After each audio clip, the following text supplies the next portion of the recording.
Hey there. Welcome to the Gyro Step, a Milwaukee Bucks podcast, proudly a part of the Blue Wire Podcast Network and GSPN, and presented by our pals at Prize Picks.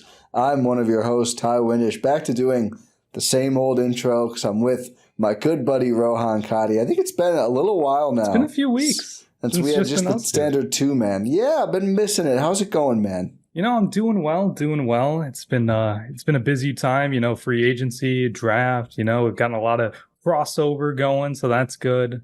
Yeah. But yeah, I'm doing well. Shout out to Javante, a listener I met this past weekend. Great guy. Shout out to Javante. Wanted to, I thought the funniest thing, wanted to introduce himself to me by saying, "Hey, I know Jalen Green." I was like, that's a real listener. No, that's really good. That's really, you might be subject to a lot of this now. But great guy. Shout out to him. Great to meet you. But yeah, doing great. And moves have happened. A lot of stuff has happened outside of the NBA in terms of basketball. And we're here to talk about all of it. Yeah, we're going to have a part 65 of the fifth starter debate. We've got a lot of, probably the biggest field. Yeah, we've been doing this for as long as we've done this together. Yeah. I mean, it makes sense. There's been a core four the whole time. From Drew to, well, I guess not the whole time. We were probably having different debates in the very early days, but from Drew to Dame, and then of course Giannis and Chris have been here, and Brook Lopez. Like, it's been pretty established with most of the squad, and then there's always just that one more spot. So there's a bunch of options there.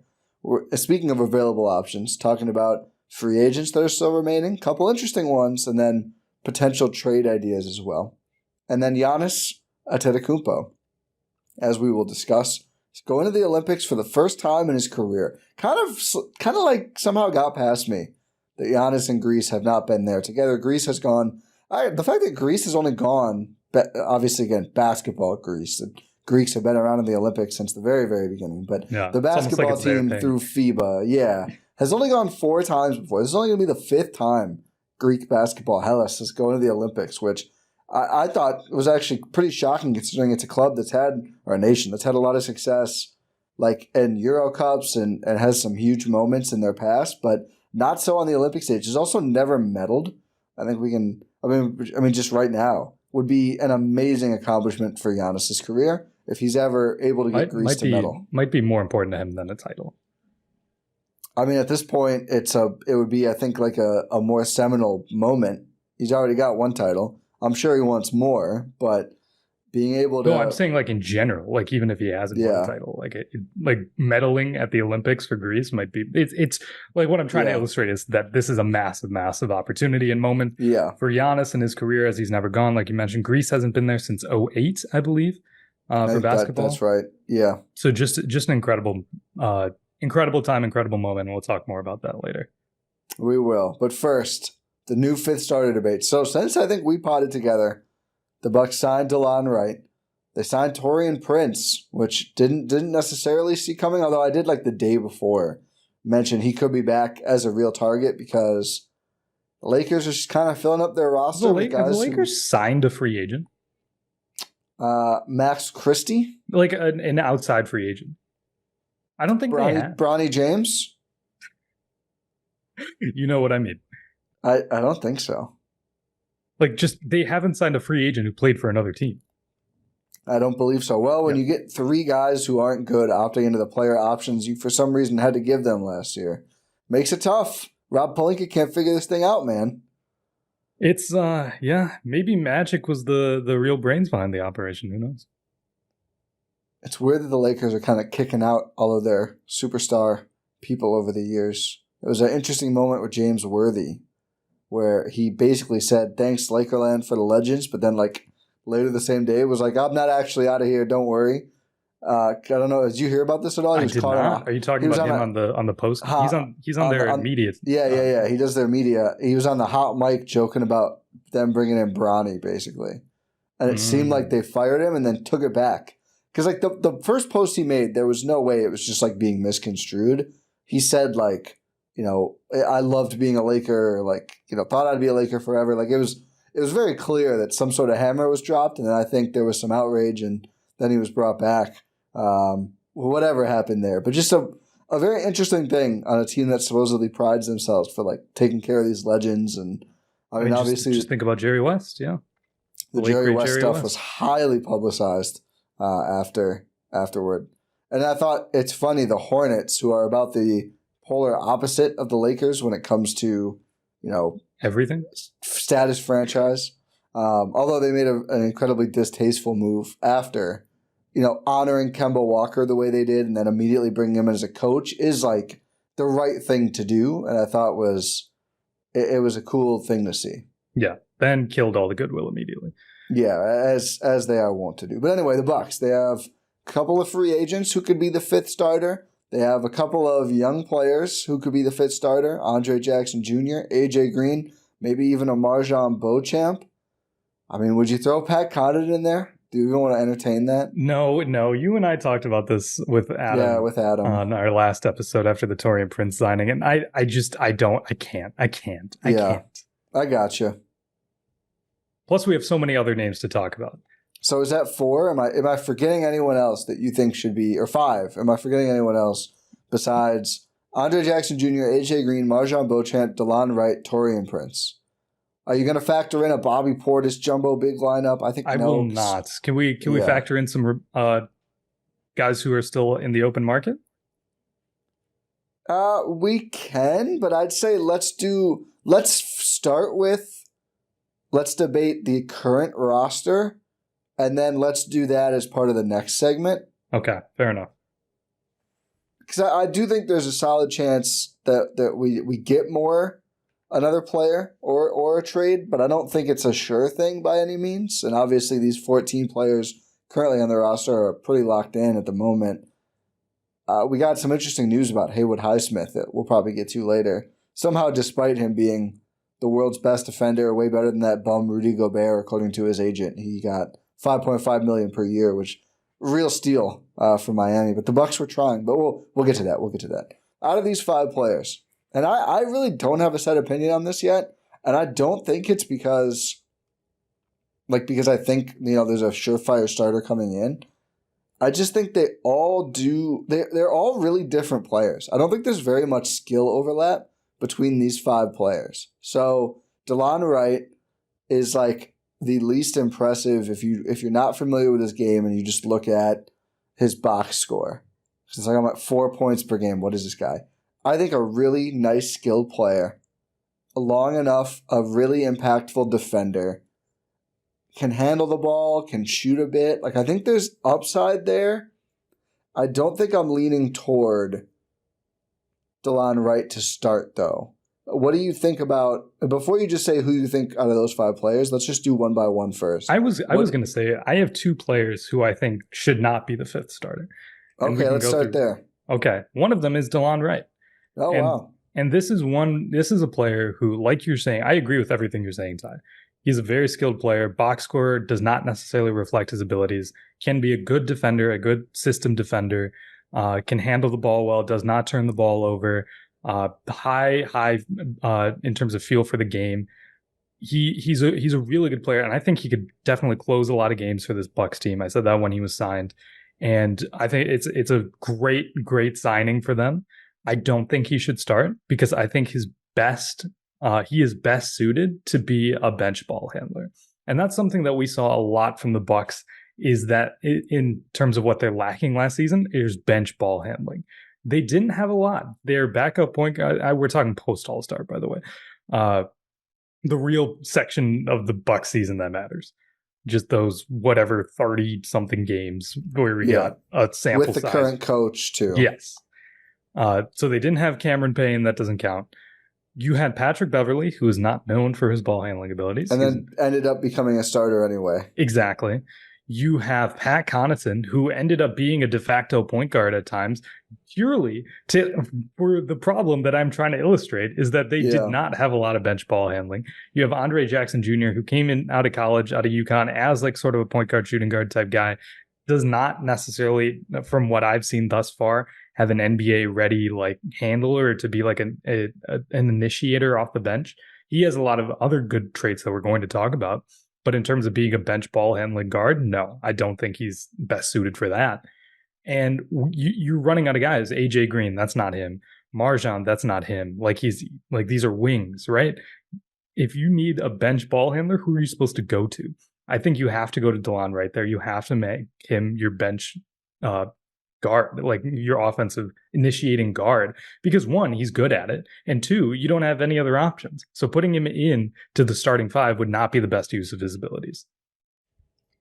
But is there a case to be made that it's worth that to then, like, stagger from there, whatever, figure it out, if it's the best option for the starters to maximize that group? I think that case could be there. We don't need to fully interrogate it right now, because I do agree with you. And that was the first thought I had when he was signed, was like, could you slot in Delon Wright as the fifth starter and it would be okay for the starters? Yes. I don't think he's the ideal player for that role, and I agree with you. I would prefer he comes off of the bench as that lead ball handler from the bench, but also a guy who can play quite a bit with Dame. And I think he is a perfect fit for that spot for those two reasons. I think realistically, especially if you consider who would be available at vet min, how many other players out there, I mean, even just period in this free agency, can both come in and be the backup point guard, but also play alongside Dame credibly on both ends? I don't think it's a long list. Like, the more I look at this signing, I think it's actually, like, I think people maybe were more excited about Prince. I think this was actually a better signing for the exact fit the Bucks needed in that particular role. Like, I think Wright is a pretty perfect fit there. I think so too, but here's the thing. Like, I don't necessarily think you have to necessarily maximize that starting five with the Delon Wright, like, in terms of starting. Do I think he can? Yeah, I agree. I just mean not for the starting, but just in terms of, like, the perfect fit for that role if he is the first guard off the bench, but also plays with Dame. Like, both things, I think that's a hard line to cross. And a good defender, which is kind of implied. Yeah. Which is why I was saying earlier, yeah, you can definitely close games with him. I could see him closing a lot of games for this Bucks team. Yeah. And slots in perfectly. Absolutely right. Could you see the two veteran free agents being the other five of the closing five if the other team, like, squeezes Brook off the floor? Yeah, I think that lineup is 100%. Really interesting. That's what I was thinking of.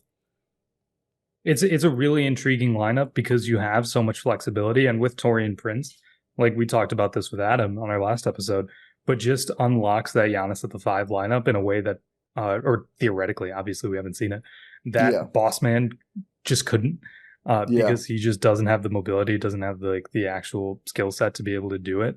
He had the similar body type, but the play style just wasn't there. Taurean Prince can slide in and do that immediately because he's done it. We've seen him do it with Anthony Davis. Yeah. So who's the other player you think should not be the fifth starter? Unfortunately, it's MarJon Beauchamp.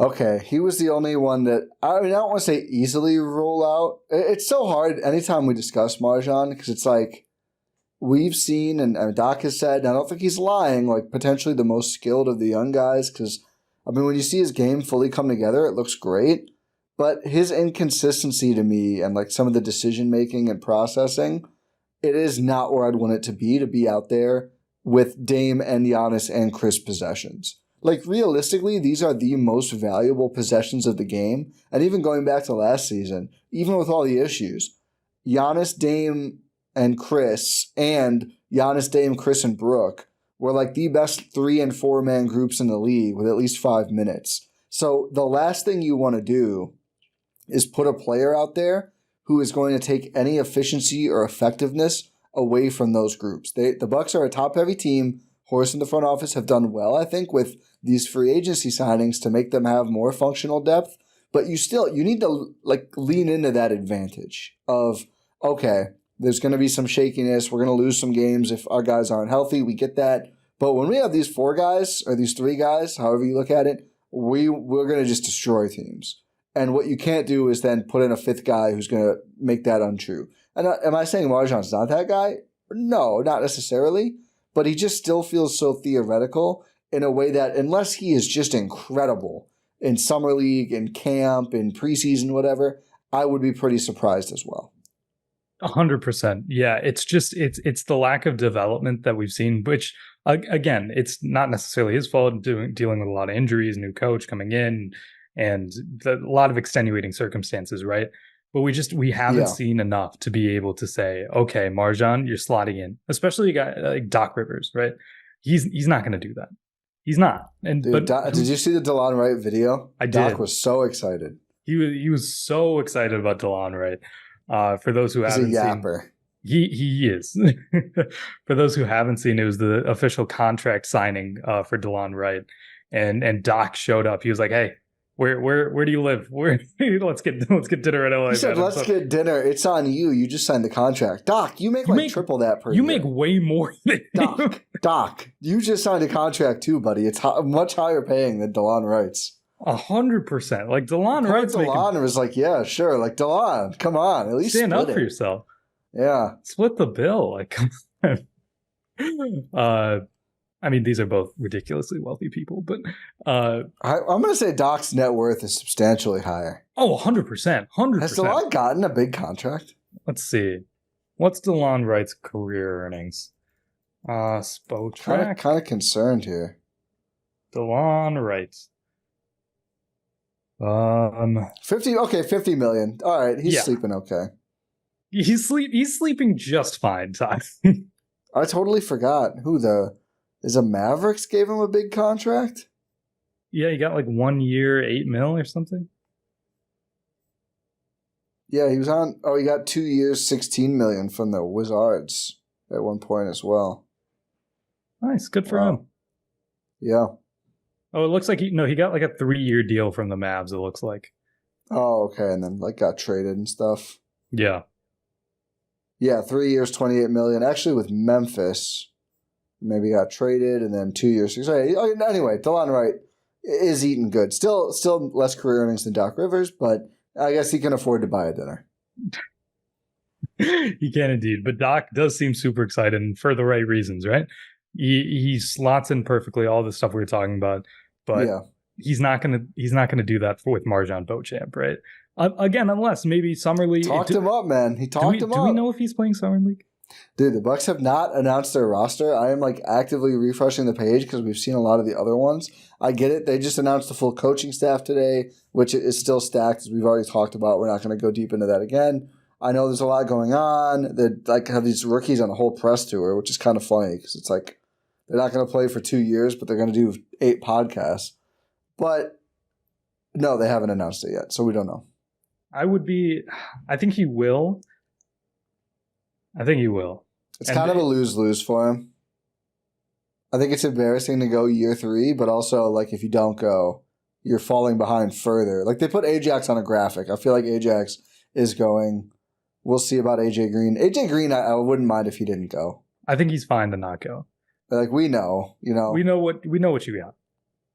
They are bringing Nigeria's Divine Eke, or Ek, I think it's Eke, from the Basketball Africa League, which is pretty fun. They've brought 2 other players from the BAL to Summer League in the past. They hired like some sort of basketball ops person from the league itself, and they had a scout in person at the tournament where his Nigerian club took 3rd, and he, I think, was 2nd team All BAL. So that'll be kind of interesting. It's like a 6'8" forward, average 16 and 11. So that's one person we know. That would be an upset. I think he's 27, so that'd be a big upset. I wonder what you'd have to average in the BAL or a league like this to just come in and start for a team. I don't know. The BAL is still fairly new, so they've not yet had a player, a BAL vet, log NBA minutes, but it looks like Ulrich Chomsky and Raptors could this year. Nice, good for them. Yeah, but yeah, unless this guy shocks the world. I'm telling you, man, watch out for him. I will be. I can't wait for Summer League. Bro, a 6'8" stretch forward? It slots in perfect. Don't think he shoots. 6'8" forward? 6'8" forward. I'm excited for. I really want to see Tyler Smith. I want to see what the shot looks like. Yeah, and I want to see AJ Johnson, who I'm guessing they're going to let run point. That's going to be interesting. Yeah. I think he'll look pretty solid in Summer League. He looked good at the Combine. It's not that much of a different level. I think Summer League's a little better than the Combine. Definitely a little. Yeah, but we shall see. But whether MarJon's there or not remains to be seen. Yeah. But end all be all, don't think he's going to be the 5th starter.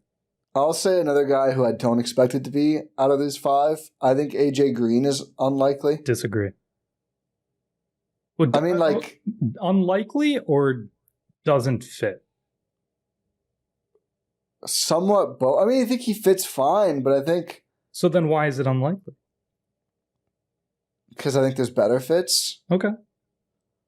I feel like we all just watched them with a not very tall, not very athletic, not elite, or even like plus defensive shooting guard next to Dame and kind of were like, oh, this isn't a great fit. And it looked better in the playoffs when Pat Bev was playing with him, who like is 35 years old and had a broken fractured hand or torn ligament in his thumb or whatever it was. Like I want someone with a more refined defensive skill set, more athleticism, who can make impact plays defensively. And while I think AJ Green is a solid defender, like I think he's a fine NBA defender, that's not what I'm looking for between Damian Lillard and Chris Middleton. And I also want someone who can take more versatile defensive assignments, because I think with that group, assuming they don't do like, you know, it depends, like it's matchup-based starters. Like I don't think any NBA team wants to do that, especially in the regular season. I mean, if you're playing the Warriors, this player should guard Steph Curry. If you're playing, I'm trying to think of a team. The Celtics, well, Celtics are a tough example. Like if you're playing a team where a wing is their best player, you want them to guard a wing. Like they're going to move around a little. Yeah, Luka. Well, again, they have Clay and Kyrie, but certainly still Luka. Yeah. So Luka. Yeah, I mean, it's a tough defensive team regardless, but yeah, and I don't know. I like AJ Green quite a bit. I think he should be the shooter who comes in off the bench, not the fifth starter, but it sounds like you disagree. I don't necessarily disagree, but I think there is, it's something that would not shock me, right? Because like you said, they're not, like, the Malik Beasley fit wasn't the best. I do think AJ Green is a much better defender and a much more versatile defender than Malik Beasley was. By the way, signed a 1-year, $6 million deal with the Pistons. Goodbye, Malik Beasley. Have fun in Detroit. That sounded really sarcastic. It was a little, but it didn't mean to come out that way. Don't know if I believe you. Sure. That's, you know what, fine. I don't really. Market wasn't great. I'll ask you a quick question on that. So Bees test the market. It's not there. He's not getting big deals. If he came back to the Bucks and said, all right, will you give me the 150% or whatever it is raise? Like, I just want to come back. Who says no to that first, Bucks. him or Beasley? Bucks. 100%. I don't know. I mean, he was a good player for a lot of his tenure. Just not what they needed from the fifth starter, but is Gary Trent Jr. that much better is my real question. I'd say yes. That much better. I mean, maybe not that. Is it changing your life? Like, oh, we upgraded from Malik Beasley to Gary Trent Jr. Everything is different now. I'm not sure. I would be excited to get Gary Trent Jr. I just think there's a little bit of like, grass always greener going on there. I think Gary Trent Jr. would be a great ad. I don't think he's the perfect player I'd slot in to start at the 2. Yeah, I don't think you're getting that player on vet minimum, right? No, you're not. I mean, I'm blending our conversations again. We'll get here in a little bit, I'm sure. What did Detroit, like, Detroit only paid him like what, $2 million more? Yeah, than Milwaukee. Probably a little more. I think they would have gotten Bucks could have gotten around 3 potentially with the because he was at 3 and then you can get 150%, right? Something like that. That's like 4. Yeah, that's what I mean. Like I have to imagine there was some thought from both sides about this. Is what I mean. Yeah, I think it's an interesting thought experiment. I think so. But yeah, Malik Beasley is gone. But AJ Green, I think would be a better fit next to Giannis, Chris, Dame, and Brooke in that starting 5 than Malik Beasley. But I understand the trepidation behind it, right? Because we saw Malik Beasley sort of fester out, but that's because his shooting just fell off a cliff, right? I think I trust AJ Green more. Wasn't a great playoffs for our guy. Was not, unfortunately. It was his first ever playoffs, though. It was, I know, but it's going to be his second ever playoffs. Does that mean it's night and day? Maybe. I mean, it's a small sample size. I'm far from writing off AJ Green, but I do think, I think he had a chance where he could have not cemented it, but made a really strong case and kind of, the stats don't matter. He didn't play much, but 37% from the field, 18% from three. He was 80% from two, but only took like 4 shots the whole series. I don't know. You shouldn't let 6 games and 70 minutes decide this for you. But also, I remember doing a similar thing with Boss Man after last playoffs, and it doesn't matter what you do in the playoffs. So I think I'd have AJ Green third if I was ordering these. I think I'd have MarJon fifth, Delon Wright fourth. And for Delon Wright, it's almost unfortunate for him. I think it is almost more about like what I think he would bring to the bench versus not liking his fit as a starter. It's the context of the roster, right? If they had another ball handling, let's say if they had Pat Bev on the team, I would say Delon Wright's fine to start. Also, I think is Delon Wright taller than AJ Green? Delon Wright I think AJ is listed at 6'4". Delon Wright's 6'5", right? Wow. So yeah, I wonder if that height is off for. I feel like AJ plays at 6'6", but maybe I'm wrong. He does really. He does not. He feels way bigger than 6'4". Yeah, 6'4" feels small, but he's clearly not that big. So then top 2 for me. It sounds like for you. Where's AJ Green? Okay. I think, as boring as it is, I think right now I'm with Darvin Ham. I'm putting my hands in my pockets, as he often did on the Lakers sideline. I think I like Taurean Prince as the 5th starter. I think this is the high floor, lower ceiling option. The lower floor, higher ceiling option is certainly Andre Jackson Jr., who brings the athleticism, brings the energy, potentially brings the defensive acumen, potentially puts the other team in the bonus with 8 minutes to go in the first quarter. But obviously, if he's coming in, he looks great. I think he has a real shot for it. I think fans will cape for it. Cannot quite get over the fact that the Bucks kind of got killed in the him and Giannis minutes last year. Still pretty concerned about that. The spacing of Dame and Giannis changes the floor. I still agree with that. I don't want to go hog wild, though, with lack of spacing around Giannis. I think those two can play together, but I don't love that. In a pretty solid sample, they didn't do well at all together. It was a rough season for the Bucks, not all on Ajax. I think he's got to make some improvements with just the foul rate for sure, and just what he does offensively, aka make it something and not just flying around, throwing it back out to the perimeter. I think he's got a shot. I think Taurean Prince is a cleaner fit right now, knowing what we know about these players, without baking in Ajax got 25% better this offseason. Great. Taurean Prince, I think, is he's not going to mess this thing up, right? He's not the elite perfect fit. He's going to space the floor. He's going to guard his man admirably well. He's 6'6" with, what is he, 6'6" with 6'9"? 7 foot wingspan? 7 foot wingspan. So I'll double check. I should actually pull up, where would he fit on my Derek Jones Jr. matrix? The height and wingspan 7 plays. 7 foot wingspan. I'm gonna do that while you talk. But I just feel I feel the least uneasy about it being Prince right now. I just feel like it makes sense to me in a way where Ajax, obviously if it works out well, it makes sense. But I see a world where it's not actually best for the other starters. I would agree with that, right? I think Taurean Prince slots in better as a 5th starter rather than Andre Jackson Jr. because of his versatility, right? And that's what Taurean Prince is here to do, be a versatile wing that the Bucks have sort of been looking for ever since PJ Tucker, right? PJ Tucker being a guy who can go out there, be it defend 2 guards and then also go defend centers, right? They've been looking for that. They thought it was boss man, like I said earlier. Turns out he could neither guard 2 guards nor centers. And nor anything in between. Yeah, he wasn't really guarding. But also happy belated birthday, boss man. I gotta unfollow him. He's got so many stories lately. Instagram stories. It's a lot of his merch, which makes sense. Hey, if you want to send me some merch, boss man, that's fine.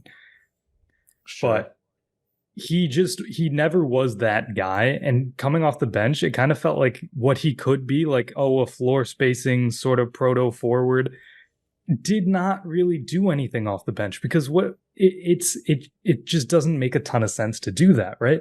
If you have Taurean Prince slotted in the starting five, he makes a lot of sense. He can start at the three. I assume he starts at the three. You'd go Dame, Chris, Prince, Giannis, Brook, or whatever. However you want to play Chris and Prince.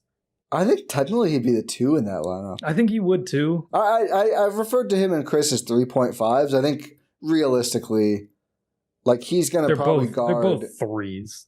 Yeah. But like a little bigger and slow for that, but not quite fours. I think they are 3.5. 3.5. You know what? I think I agree. 3.5 is probably good. And again, you get the size with this lineup. It makes it easier to really hide Dame if you need to. And again, you're going to have assumingly a more aggressive defensive scheme based on what we saw from Doc Rivers in the playoffs and with this team as they got ready for the playoffs. You want to see, a guy like Taurean Prince who has that 7 foot wingspan, to be able to come in. Can he go out and close out on guards? Can he go out and go guard guys in the post? Yeah, he can do that. He can slide all around the court, try to ease the defensive burdens for guys like Chris, guys like Giannis, and especially Dame. Like, just depending on what the matchup is, he's a Swiss Army knife, right? You don't really need to have like matchup dependent lineups because you can, your starting five would be malleable enough to fit any defensive matchups that you need to. Yeah. Yeah, I think he would be asked to guard a lot of different players, which he has done. I mean, we saw the stat that's been going around. He was like one of the 10 players in the league who guarded opposing top threats more often than anyone. It is kind of the Derrick Jones Jr. idea. He rates out pretty well. In shooting, he's third in percentage among all the players we looked at. But realistically, I would say he is the best shooter on the list. Like, he's fractions of a percent behind Torrey Craig and Chris Dunn. Prince's volume and like able to get the shot off is way ahead of those two guys, right? We know this. Neither of those guys shoots the same volume at all as him. The 6'6" height is just below green. We looked at 6'7" as green. 7 foot wingspan, though, is definitely green. His speed is closer to Brook Lopez than most other guys on the list, which is a little concerning. I said it's the noisiest stat, but he has not moved rapidly. So that's where the Derrick Jones Jr. part kind of falls apart. But as I've said before when we've talked about this, I'm not all that that's probably the category I care about the least on here. So I don't think he's like incredibly slow-footed. Yeah, and especially if you're guarding like these type of apex players, you're not moving a ton, right? You're either staying with them or you're getting blown by. Or it's a lot of isolation basketball with that type of matchup. So I do see how that speed might be a little noisy in that regard. But again, I'm not trying to say he's the fastest guy out there. Obviously not. But might not be as slow as we're giving him credit for. No, if you want the pure speed, Ajax is still the fastest player considered. 4.81 miles per hour. Prince is at 3.99. He is the only non-Brook Lopez player here, which Brook, I just looked for the comparison on the speed to be below 4 miles per hour on average, but just barely. 4 miles an hour is not ideal if you're running. But then again, in basketball, you don't need to run a ton aside from transition. DeAndre Hunter pretty close at 4.05. Like, do we need him chasing guys off screens? No, that's not going to be his role. That's like something Chris is suited for more. Hopefully still. Hopefully still. He's going to have to. He's been good at it. That's the other thing. It's like, no matter how good of a defender you put out here, you're still going to need Chris and Dame to do their part guarding. I think we've seen both guys have been able to, especially Dame. So, yeah, I think Prince, it's still not perfectly ideal, but the more I think about it and look at it, it's like that makes a lot of sense if you want a versatile group, a big group, a longer lineup. And I think it's more defensive focused, right? Sorry, but it's more defensive focused. When you have Giannis, Dame, Chris, your offense is fine. Like, their offense is going to be just fine. But he's also, we talked about like, the wrong young guy who's not ready yet offensively could hurt that starting five offensively. Prince will help it.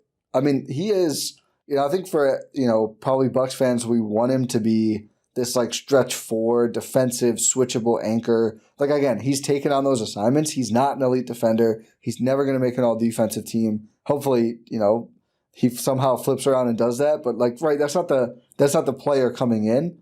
he has been in a pretty elite catch and shoot spacer. Like, he's going to help them offensively and be able to enable what Doc wants to do on the defensive end.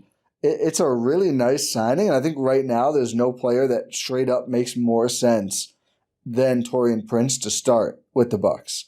Now, there's still a roster spot, as we'll talk about, and maybe one of these young guys takes a huge leap. But knowing Doc Rivers, knowing Darvin Ham, and just knowing what we know about these players, I think Prince does make the most sense. I think so. And I mean, we haven't talked a lot about Ajax. Yeah, I was going to say, what would you need to see from Ajax to be like, okay, yeah, it can be him? Fouls. That's your number one? I think so. Because if you're starting him, you want him to play kind of big minutes. And if he's picking up 2-3 fouls in the first quarter, you're kind of cooked until like the fourth quarter. And then at that point, Doc's going to just rely on the guys who have been performing for him in the game. Yeah. So I think he's more suited to come off as more of like in spurts as he continues to develop. Like, this is a second-year player who was a second-round pick. Like, we need to have some patience with him in his development because he's nowhere near where he could be. And he could be, looks like he projects to be a great player for this Bucks team. Absolutely a great player. It's just not going to be right away. For me, I still think it's probably the offensive decision-making. Yeah, that's number 2 for me. Yeah, I think those are the two big ones. I think knowing when to attack the rim. If I see him dunk or try to dunk once a game, I'd feel better about it. And not on putbacks. I mean, like, see the crease when the defense is bent to hell, trying to contain Giannis, Dame, and worried about Chris on the back end. And just, like, realize, okay, if I get the ball, I can just get to the rim right now. And even if he regresses from 3 a little bit, like, he's probably not going to get guarded anyway. But if he's able to get to the rim more, I think that could make it worthwhile. But realistically, though, although I say that, probably do have to be a pretty dang useful shooter to survive as the starter here. So it just feels like a lot of improvement from a player who, again, was available at 36 overall and just coming into his second year and third head coach. Yeah, if you count Prunty. Which is crazy. Yeah. At least Prunty's still going to be there. Good old Prunt Dog. Prunt Dog's going to make sure everyone's ready. Hey, at least he stayed on this time after being the interim coach. Yeah. Him, Darvin Ham, Jaeger, Kalamian, the 4 player development coaches, including Doc's son. Maybe the young guys will get to play because Spencer Rivers is going to put a bug in Doc's ear. Like, hey, these guys are actually good, Dad. Maybe we shall see, but they do have a lot of good player development guys. They might have the number 1 player development staff. I hope so, man. I really do. It'd be nice. You know what we don't have to hope? AJ Johnson needs it. Tyler Smith probably does too. Yeah. Oh yeah, they both need it. You're an AJ Johnson hater. He's starting at the 1, then moving Dame to the 2. I think I'll quit. He does not lack in confidence. That was my big takeaway from the media tour they did. I cannot say I paid attention to the media tour. I listened to a couple things. One of the hosts was like, is your goal to be like the greatest ever? Is that how players come in? And Tyler Smith was kind of like, yeah. He's like, my more realistic goal is to be a 5-time All-Star. And I was like, I suppose that is more realistic, but that's he threw it out there like being a 5-time All-Star is attainable. Just readily attainable. It's just what everyone ends up doing. But AJ Johnson was just like, yes, 100%. I want to be the greatest player ever. I was okay. How many players have made 5 All-Star teams? Very few. Probably half. The 0.1% of the league. I mean, that's a ton of All-Star games. Let's see. At least 5? Not very many players. It is. I'm gonna guess. Probably 70 players. 163 have made at least 5. Yeah. Wow. Well, it's total NBA, ABA. Still though. Yeah, 163 players. Dang. Yeah, I suppose. I mean, out of all of the players in 24 NBA history, spots per year. Yeah, it's still very small. It's like 526 players have ever been an All-Star. Yeah. Speaking of stars, I gotta push through here. Prize Picks is America's #1 fantasy sports app with more than 5 million members. The easiest and most exciting way to play daily fantasy sports. I set myself up like 4 times, and something just kept coming up. I know that's my fault. Setting up these transitions can be difficult, but Prize Picks is so easy because all you do is pick more or less on 2 to 6 player stat projections and watch the winnings roll in. Getting your entry fees back if you have a losing lineup on Fridays, lowering select players' stat projections, the stars, on Tuesdays. There's all sorts of fun promotions. And the finals may be over, but the hoops action is heating up ahead of the Olympic break here as stars like Caitlin Clark and Angel Reese just won a Rookie of the Month, looking to make names for themselves. They are doing that. Greats like Breanna Stewart, Asia Wilson, and oh my God, I just totally blanked on who I was thinking of. But regardless, you can go more than, less than, and win up to 100 times your cash watching them ball out. I don't know if Jonquel Jones is a great, but I've had a lot of fun watching her this year. Tripped me up. I wasn't sure how to categorize. But you can play Prize Picks in more than 30 states across the country, including California, Texas, Georgia, and most importantly, Wisconsin. There's also a lot of baseball action going on. If you are smarter than me and can manage hitter, fantasy score, pitcher strikeouts, etc., you can play baseball, basketball, and more. Download the Prize Picks app today and use code EuroStep for a first deposit match up to $100. That's code EuroStep on Prize Picks for a first deposit match up to $100. Pick more, pick less. It's that easy. I hope Jonquel Jones isn't a listener. I might have offended her. You know what? I hope Jonquel is listening. I mean, yeah, I hope she is too. 163 players is crazy. Now that I think More than I thought. 5 times is a lot. I mean, you know what? Jonquel Jones won an MVP. She is a great too. Excuse me. 5-time All-Star. There we go. Oh, Vin Baker just missed out. He had 4. I was going to say, did Marcus Johnson do that? Did Marcus has 5. Oh, he just got there. See, he's the first guy I thought of who would be like on the bubble. Glad he got there. Yeah, a lot of active players on here as well. I mean, Giannis is 54th already. I mean, there's got to be more than 10 players who've done that in the league right now. LeBron, KD, Steph, Paul George. I'm just going through the list. Chris Paul. Oh, yeah. Said Giannis. Steph. Harden. I mean, has Tatum done that? Davis. Let me get through this list.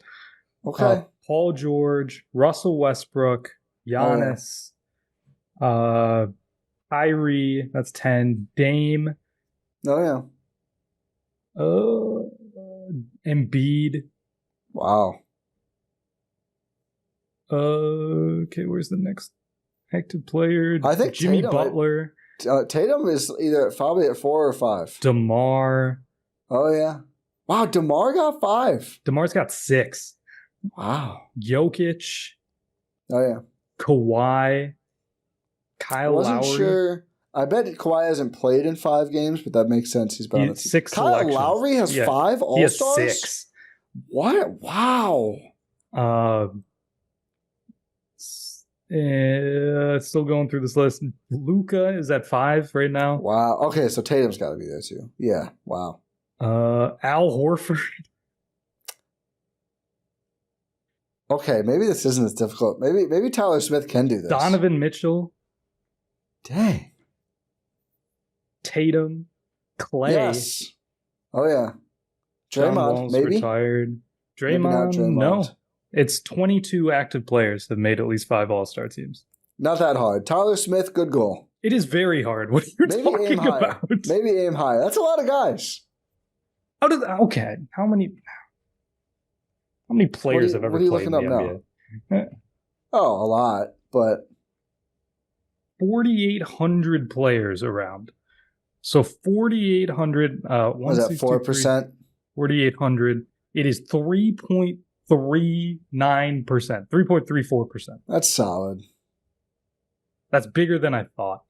Yeah. Right? And it's way bigger than I thought. Not that impressive. You kind of just walk into it. I mean, being a top 4% player in NBA history is like an all-time great. Yeah, kind of.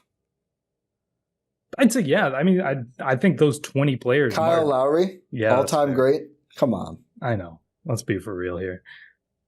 Yeah. If Tyler Smith wins 5, it goes to 5 All-Star teams.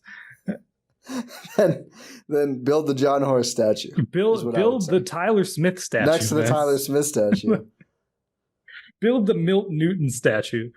I can't wait to break down the Summer League tape. I know. I'm really excited. I'm glad Doc's kids are done playing, so hopefully we can actually see the Bucks exciting young guys.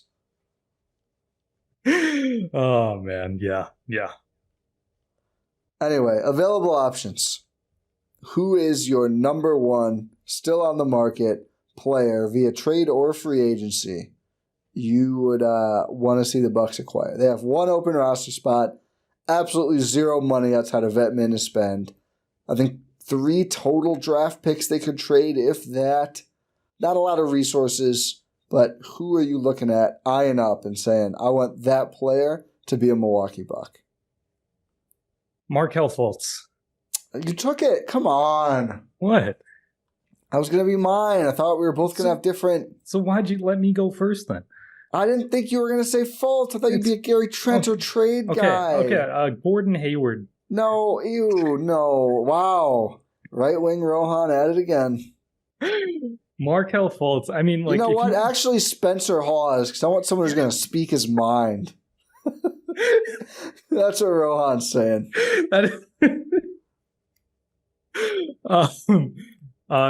No, Spencer Hawes. I hope you're doing not great. But it's Markelle Fultz. I mean, a 26-year-old former number 1 overall pick who has the great ball handling ability, great defensive ability. Yeah. Not a shooter in the slightest, but a slasher, can do stuff with the ball. What you need, like that's perfect. I think you would slot in and start immediately and be a perfect fit. Yeah, I agree. I think like the upside of Fultz is for sure the highest. I think it is like intriguing. I think he would have to start. Like I don't think he would show up to be your backup point guard on or if he does, then you can start Delon Wright. Yeah, that makes that a lot cleaner. It is like we just talked about the importance of like the offensive rating and everything of the starters. It would be like he would have to be totally bought in with basically turning himself into Bruce Brown offensively. And I don't know if he has any interest in doing that or like the Aaron Gordon rule. Like Aaron Gordon, people forget, was like trying to be LeBron and just wasn't good enough and had to go to the Nuggets and basically accept, I'm the 4th, 5th guy, but like I'm going to be the garbage man, right? I'm going to go to the dunker spot. I'm going to set screens and roll. I'm going to offensive rebound. And Fultz is no Aaron Gordon with like who he can guard and how athletic he is, but like not incredibly far off. I mean, wasn't insanely athletic coming in. It's dealt with some injuries, but I don't know if they've robbed him of the athleticism. Is a great defender. Is a big, stocky guy, as I covered last pod. I think he could do it. I think it would just require him really wanting to do it. I have no idea if he does. I don't think the market is robust, though. I mean, clearly not. He's still a free agent. Yeah, and I think there's not a whole lot of teams with the full MLE left, at least not who I think would like use it on Markelle Fultz. I mean, like teams with cap space are going to be. There's only one. It's just Utah now. The rest are Detroit done. Still has some, I think. I think with all their moves, they're basically out now. At least of like functional, like way more than MLE. Fair. I mean, they gave Tobias Harris $26 million a year. They gave Fontecchio, I think, is getting 8. Beasley's getting 6. That adds up. I think Utah has some left, but I believe like that's probably to renegotiate Larry Marketing because you need actual cap space to do that. So I think that's the reasoning there. I guess. I'm trying to find this. I saw this tweeted earlier. Oh, by the way, today was AJ Green's guarantee date, by the way. Yep. Are we both on Keith Smith's Twitter page? Are we? I'm not. Oh, he reported that earlier, and I was looking through for his cap space tweet. Oh, sorry. I was looking at like the Bucks caps. Oh, yeah. You're correct. The Detroit has $21 million left. If they sign, but also the worst possible Markelle Fultz fit. Oh, horrible. Horrible. Yeah, Cade and Ron, sorry, but your life just got harder again. Yeah, absolutely horrible fit for the Pistons. But I could see, hey, you know what? The Pistons might Piston, but they might. And I would be a little surprised if Utah went that direction too. They have a bunch of cap space. Maybe they do. But I do think like some of the other players available, if I am the Jazz, I feel like I'd rather go after like an Okoro offer sheet, which has been surprisingly not talked about. I really wonder if there's a sign and trade happening or if the Cavs are just extreme hardball. He kept tweeting crying, laughing emojis in the earlier days of free agency, but then deleting them, which doesn't feel like a positive sign. No, it makes it seem like, oh, he's getting offers he doesn't like, but his agent's like, what are you doing? Yeah, like please take that. He just does it again. I think Paul Reed going back to Utah makes a little sense, although I know they added some big guys, but he did sign his offer sheet there in restricted free agency that the Sixers. He did. Matched. He also said he did not want to go there. So. Okay, never mind. He said he signed it hoping and praying the Sixers would match because he did not want to play in Utah. And they did, and they didn't make the semifinals, and he got waived because of it. Yep. Tough scene. But all this to say, I think Fultz is somewhat realistic. Like, again, we're, more than a week now into free agency? Mm-hmm. That's still nothing, a week and a half in. And there's still some money out there. What was it? There's Thursday. It was the Thursday before last. I mean, that's... Oh, wasn't it July 1st? What are you talking about? That's when they can sign. It was June 30th when the deals are actually announced. Yeah, that's last Sunday. I thought it was a weekday. Wasn't that a Thursday? No. Really? Yeah. Oh, well, regardless, a week and a day. Listen, at long holiday weekend, don't ask me to know what goes on. We did a pod on Thursday about Taurean Prince. No, not that. The Thursday before that Thursday. Oh, I have no idea what you're talking about then. Was that the draft? I don't know. Maybe it was the draft that I was thinking of. The draft was... Well, that started on Wednesday. Yeah, it was we did the second round draft. I think, regardless, I know. Let's move on. Markelle Fultz would be fun, would be challenging, and I'm really not expecting it. I don't even know if it would be that challenging. I think it would be challenging. He's never done this before. I think he did. He obviously did not have a big role in Orlando, so I don't think it would be that much of a shift for him. Obviously, it would be a lot less that would be asked of him, even compared to his role in Orlando on this Bucks team. I think he could still thrive. Let me see how many pick and rolls Markelle Fultz set last year. I wonder if it's even charted. Maybe I'm way off and I didn't watch enough, but I just think it's a lot for a guy who's been a point guard, even who's gone through as much as he has, to then be like, you're Bruce Brown now. Like, just like functionally in what he's actually being asked to do. I think it's a lot different. That is fair. It would be a lot different. And I don't know. I think the fit would figure itself out because the talent's there. 14 times. That he set a screen? That he's screened and rolled. Screened and rolled, okay. He scored 15 points on those 14 picks. Shot 7 for 12, which is pretty good. Yeah. Imagine him operating off the short roll. Like, that's amazing. I think it makes sense. I just think, it's a lot different, and I don't know if Markelle Fultz is approaching this summer. Like, I can't wait to be entirely off ball, probably never to be put back on ball. He only had 38 possessions off cuts as well, which this also kind of follows like the Celtics model, right? Of just getting as many ball handlers out there as possible. You just need to be able to convince them to make it work, right? The Celtics guys got paid a lot more, which probably helps. That does, but hey, that's like, hey, Markelle, if you stay with the team long enough, get those bird rights, Bucks can take care of you. Look at Bobby Portis. Yeah. Second percentile on scoring off cuts is not ideal. It's not great. I don't know if he has the skill set necessary either. There's a chance it just doesn't work and they have to dump him. Which for vet min is fine. Yeah, you can do it. I just mean, I think it's the highest ceiling, but not highest floor.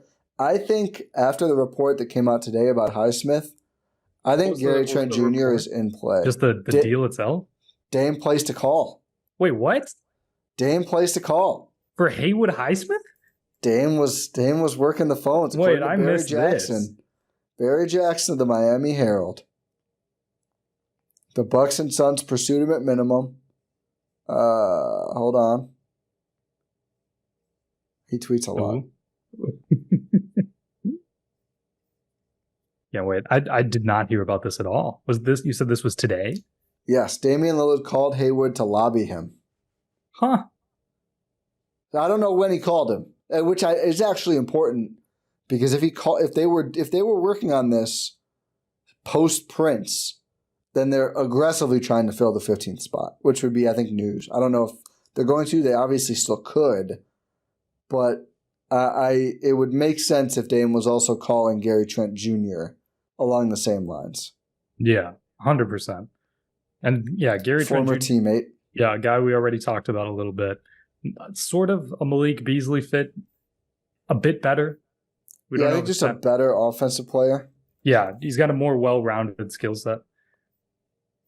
Doesn't just have to score at the three-point line, can take the ball, attack, close out, score in the mid-range. I mean, yeah, this is a guy, he scored 18 per game 2 years ago, despite being like a complimentary player in those lineups. Not a great passer, not a great defender, but a shooter and a scorer. That'll play. Yeah. Again, I think at a certain point, beggars just can't be choosers. You just kind of have to. Also, 25 years old, doesn't turn 26 until very young. January. I think Gary Trent Jr. is more realistic than Fultz. I think it's an easier fit, although, like less upside again, right? Like I think Fultz really working out is dominant. I think Trent working out, it makes you deeper. But it's complicated defensively unless you can get him to come off the bench for Vetman. Because he doesn't do any of the things we've talked about with like Ajax or... I mean, is he a worse defender than AJ Green? I think he might be. Certainly, I'd say worse or less malleable or both than Taurean Prince. 100%.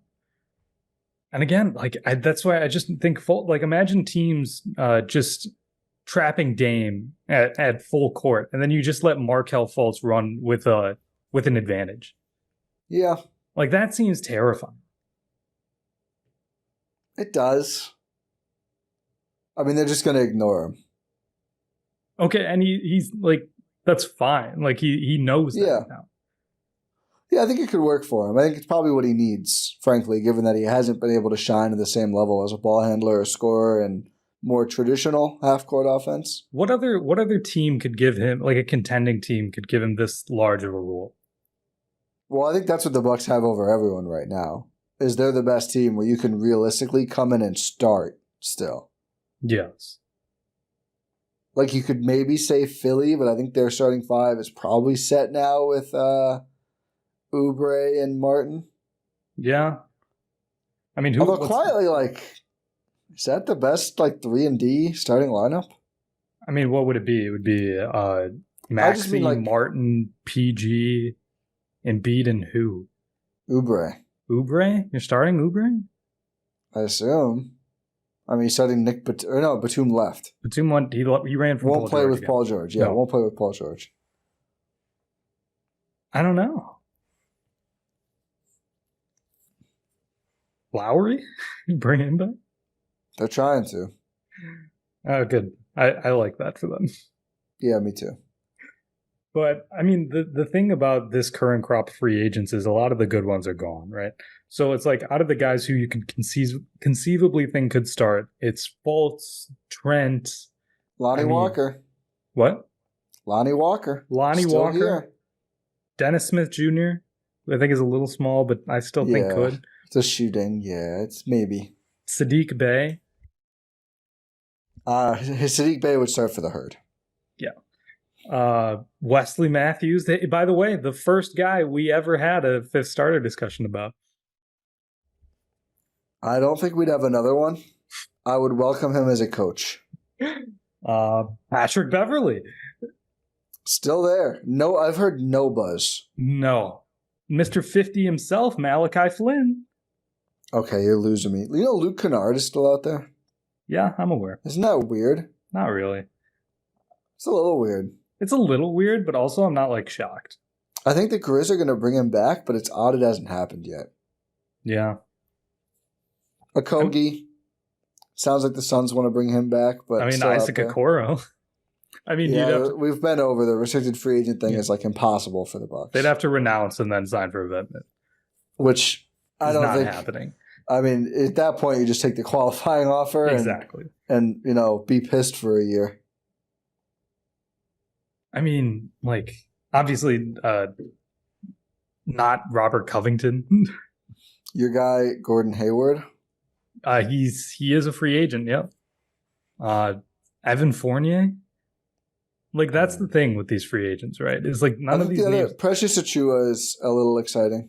Not as a fifth starter. No. Him or like a Paul Reed or Mamu was renounced. Yeah. I'm guessing they bring him back, but it'd be. I hope so. I mean, like Lamar Stevens. Yeah, I tried to talk myself into Lamar Stevens, and I was like, you know what? Would rather just play Chris Livingston than these guys. Yeah. Oh yeah, we didn't even talk about your guy CL. Yeah. Bad and good news. Horst said he was working his ass off, but in one of these interviews that the rookies did, AJ Johnson said he's 77, but he's for summer league, but he's in talks about, I might end up with 7 for the regular season. Someone sent it to me, I think one of our listeners, Clayton, and said, bad news for Chris Livingston. Look what this rookie said. And something tells me that John Horst was not like, don't learn this guy's name. He's out of here. Don't worry about it. Like, I imagine he's going to try to buy the number or something. I don't know, but I'm just going to assume that the rookie is not in the trade calls. I think that's fair to say. A rookie who is not going to play this year. Hey, he's going to be the greatest player ever. He's not just going to be a measly 5-time All-Star. 3.34% is crazy. It's huge crazy. That blew my mind. I mean, Reggie Bullock, a name we haven't mentioned. I thought you were going to say Reggie Bullock had 5 All-Stars. I was going to say, hell no. What happened to the game I loved? Yeah, 40. You know why? It's because 45 guys bow out every year, and they just keep putting guys in. Yeah. Gordon Hayward only has 1. That's not shocking to me. It's not shocking, but I feel like I would have guessed 2 to 3. Yeah, I'd say maybe 2. But as people have pointed out, maybe does have 2, if not for the injury that first Boston year, which is probably going to be like one of his prime seasons. Well, exactly. I just mean, anytime though, you lose years in your prime. For sure. It's tough. Never wasn't the same ever since. Realistic conversation. Still signed $30 million per year with him. Yeah, well, So let's not say starters. Let's just say players you would want. Okay. So obviously Fultz, obviously Trent. Who else? Lonnie Walker. Oh yeah, obviously those are the 3 guys I think in both combos. Yeah. Probably the only 3 at this point. I think the only 3. I mean, I guess I don't know. Does Devontae Graham move you? Not. I don't think so. No, not post Delon Wright. No, Justin Holiday had a couple of moments in the playoffs, but I would just kind of be like, why? I wouldn't like. Maybe he plays over Pat Connaughton. Yeah, but in an ideal world, it's young guys over both of them. For sure. Oh, also Precious, an obvious one. Not to start. Precious Achiuwa. Yeah, I think Paul Reed would be fun. I don't know if it's going to happen with the Doc Josh Okogie, Dennis Smith Jr. I don't even know.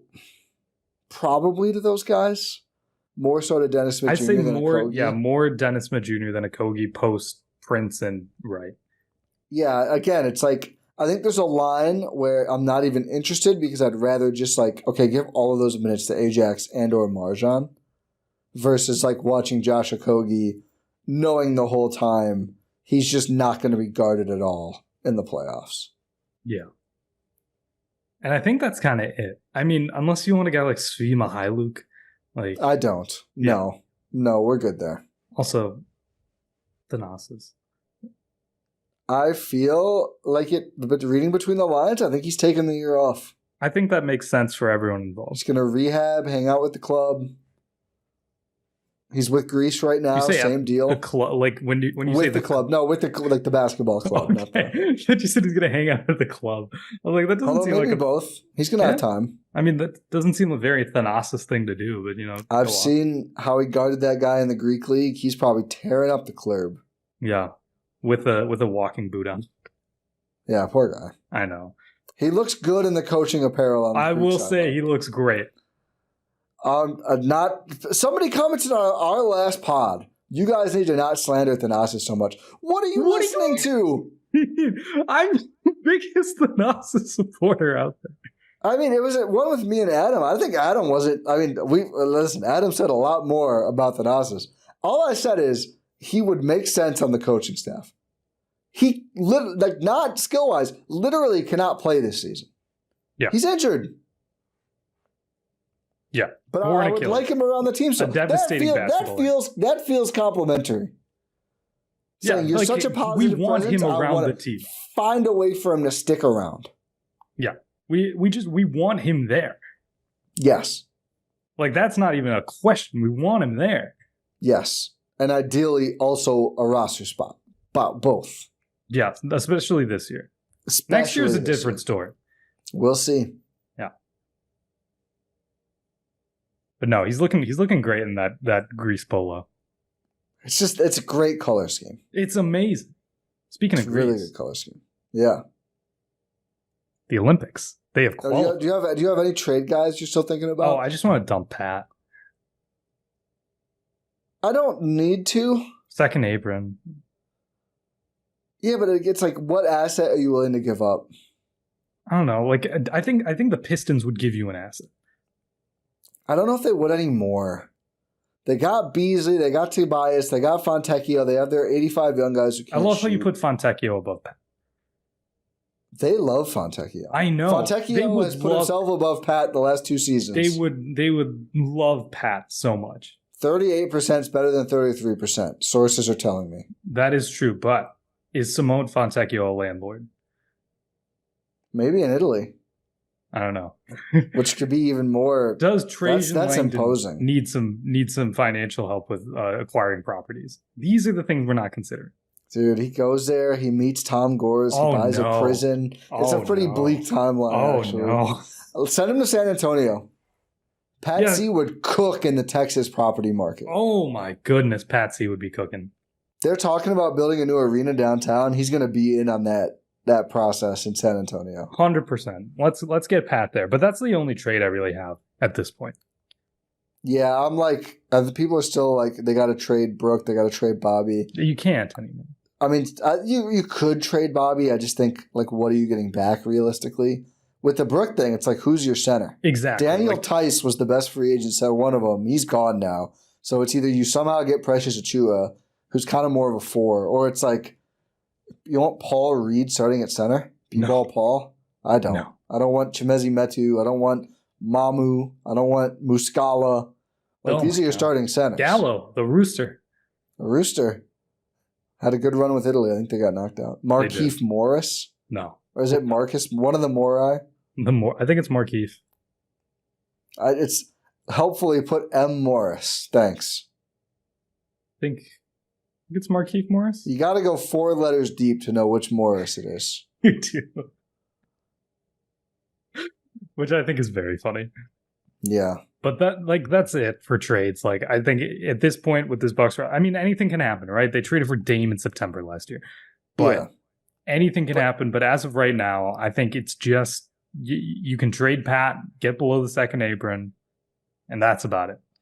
Yeah, I think the caliber of player acquired for them to make a move, at this point, or at least much later than this, I think would just have to be much higher than what's realistically available. You know what I mean? Like, I don't think they wanted to make a trade in September, but it was Dame, so they did it. I don't think that guy's out there. I don't think, like, trading for Dylan Brooks is not the same. You know, and you got to give up your starting center, and then you got to find a new center. And again, I don't know what the Bobby trades are that would really make sense. It's difficult. I wanted them to break up that duo. I do think, and I've made this point before, Indiana with no Giannis was the worst possible situation for Brook Lopez I still think he provides value in most matchups, certainly throughout the regular season, certainly is one of their best players still. So I have no problem. I keep seeing like they got to dump Brook. They absolutely don't, and I'm glad they're not doing it just to do it. Yeah, completely agree. All they've said is like, we want the continuity. So then to go be like, you know what, we're actually going to trade 3 of our 6 returning vets does not really actually do that at all. No, it does not. Actually, it kind of introduces a lot of change. Yeah. So we'll see. It's not ideal, but I do think you look right now and one of the deepest Bucks teams we've seen. I think so. Dame, Giannis, Chris, Brook, Bobby, Prince, Wright, Green, Jackson Jr. I feel like I'm forgetting one player, but that's a pretty good 8, to start. Yeah, that's a pretty strong rotation. And again, there could be more. I think we're on the same page of, like, I would be pretty surprised if we woke up tomorrow and it's like 5-way trade, Bucks send 3 players, like Pat and Future second, or Pat and MarJon to the Spurs would make a little more sense. Break my heart. Maybe I'm not good at drafting. Like, I don't think anyone is. Hey, no, MarJon's going to prove us wrong. James Johnson, free agent. Wouldn't argue against it. Admiral Schofield probably available without looking. Yeah, no, he is. Yeah. Paku. Yeah, Paku now available would be a fantastic Wisconsin herd. Davis Bertans? No, I'd rather have Darius. Yeah. Taj Gibson. The Pistons have not renounced the rights to him yet, I saw today. To Taj Gibson? Fascinating. Oh, my God. I think both Lamori are available, actually. That would make sense. If PJ Tucker was bought out, would you sign him? No. Yeah, well, you could talk me into it. You could talk me into it, but I'd lean no. I certainly wouldn't trade to get him. No, absolutely not. Not for 11 mil. No. That's Bobby Portis only. Yeah. And that would be a horrible trade. Yeah, it'd be an awful trade. And I would not do the Robert Williams thing still. Like, no. I'm not. You need a player who's going to play. To the point earlier about the caliber of player, the Bucks love their big swings. I just want to say I see no universe where they trade for Brandon Ingram. No, not a chance. I wouldn't do Chris Middleton for Brandon Ingram. I wouldn't either. You can't anyway. And it would take, like, including a bunch more salary, dropping below the second apron. It's not realistic at all. So I don't think, like, I'm not trading Brook and Chris Middleton to get Brandon Ingram. No. Giannis would request the trade the same day. That would be horrific. Yeah. I want Zion if I'm trading this. Herb Jones. I'd way rather have Herb Jones than Brandon Ingram. Oh, I thought you were going to say than Zion. No. I was like, let's not get ahead of ourselves. They are the one team I think could still kind of get involved for a Bucks big, but I don't think it'll happen because right now their center rotation is Yves Missy and Daniel Tice, which if this is the world some of you all want, the anti-Brook Lopez crowd, you want to wake up and see on the depth chart next to Giannis Antetokounmpo, Daniel Tice. I don't want to see that. I don't want to see that. I like Tice. I don't want to see that. No, I don't want to see it at all. That would be horrible. But yeah, there goes Papianis. Hey, that's a good segue. Shoots now. He was 5 for 8 against Croatia. I know. I keep not knowing it's him out there. I'm like, is that Papa Nicolau? And then, that's Papianis. It's really opened up the floor for them. Really has. As Greece has qualified for the Olympics, as we talked about up top. And they will be in the group of death for the basketball at the Olympics. What do you call that? What? Oh, what were you going to say? I just said the Olympic basketball tournament. Oh, yeah. I guess, Olympic basketball? Yeah, I guess. It's weird, right? I know. I keep having to amend my tweets. Like, Greece, this is only the 5th time Greece has gone to the Olympics. Well, okay, they hosted 10 million. It's only the 5th time Greek basketball has played at the Olympics, is the accurate thing to say. But yeah, it's very historic. And did you know offhand that Giannis had never played in the Olympics before? I didn't I figured I knew that, but I didn't actually think about it, right? Because we've seen him play internationally a lot, but it's been Eurobasket, World Cup. It's all been. And it's never the Olympics. And I guess I never really thought about it. But yeah, historic. You could see how much it meant to Giannis just to make the Olympics. Oh, yeah. There's video of his son just saying Paris, holding a son saying Paris bound. And he's just crying in his arms. You know what it looked like? It looked like when he sat down in that chair after winning the title. That's what it looked like. It did. This means so much to him. So I couldn't be happier. I think they have a real shot to make a run. Nick Calathis, enemy of this podcast, had an incredible qualifying tournament. He did. He's really turning me around on this. He's giving Giannis the ball. But the Papi Giannis thing is a huge deal, too. The floor has never been this open for Giannis. He looks great. The team looks great around him. I think they have a real shot. I'm not saying I would pick this if I was objectively picking the tournament. I think they have a shot to medal. They also have a shot to not get out of their group because it's a very difficult group.